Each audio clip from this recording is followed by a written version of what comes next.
हाँ तो स्टूडेंट्स 8 प्रश्न हो गए थे। 9वां प्रश्न है यहाँ कुंबड़ बतिया कोऊ नाही, पंक्ति से लक्ष्मण की कौन सी विशेषता का पता चलता है। तो पाठ में अपन ने पढ़ा था कुंबड़ बतिया छुई मुई एक पौधा होता है, उसकी तरफ उंगली करने से वह सिकुड़ जाता है। तो यहाँ लक्ष्मण परशुराम जी को कह रहे हैं कि हे परशुराम जी, हम कोई छुई मुई का पौधा नहीं है जो आपकी अंगुली दिखाने से डर जाएंगे। हम वीर हैं, शक्तिशाली हैं और किसी भी तरह से आप हमें कमज़ोर ना समझें। इस पंक्ति से परशुराम जी को लक्ष्मण यह कहना चाहते हैं कि हम आपकी धमकियों से डरने वाले नहीं हैं।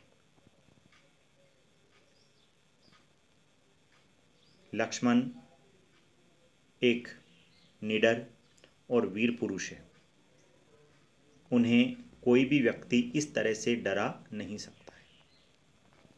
लक्ष्मण परशुराम संवाद प्रसंग के आधार पर परशुराम जी के चरित्र की 2 विशेषताएं बतानी है।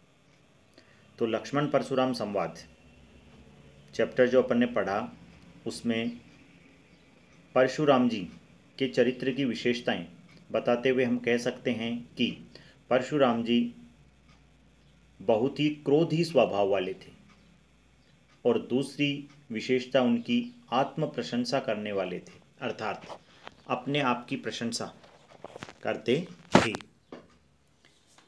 जैसा कि पाठ में अपन ने देखा, कई बार उन्होंने कहा है कि वह बहुत ही क्रोधित स्वभाव वाले हैं और वह किसी से डरते नहीं हैं।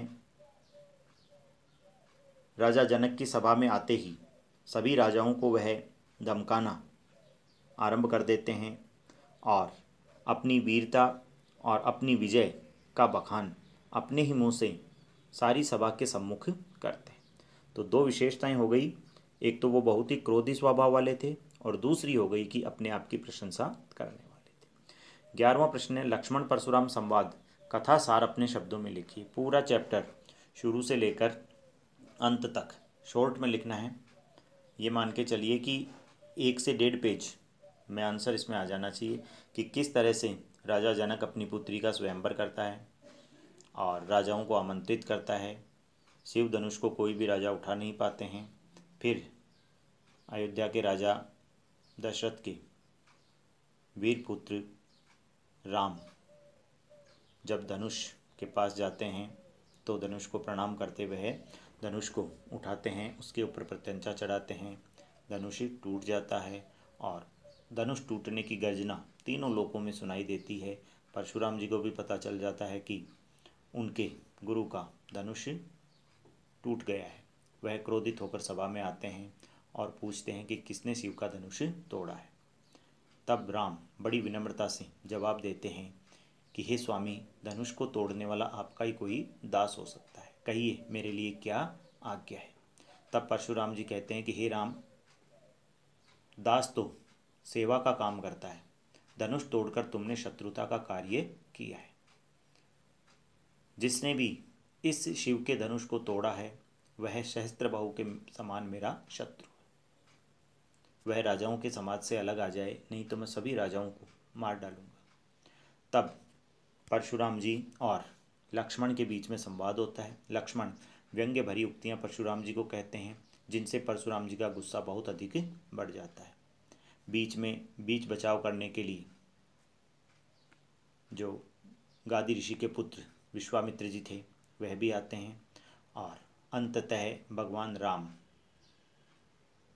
के शीतल वचनों से ही परशुराम जी के गुस्से की आग शांत होती है। इस तरह से ये पूरा कथा सार आपको लिखना है। लक्ष्मण परशुराम संवाद की भाषा की विशेषताएं बताइए। इसमें आपको बहुत ही सोच समझ कर करना है।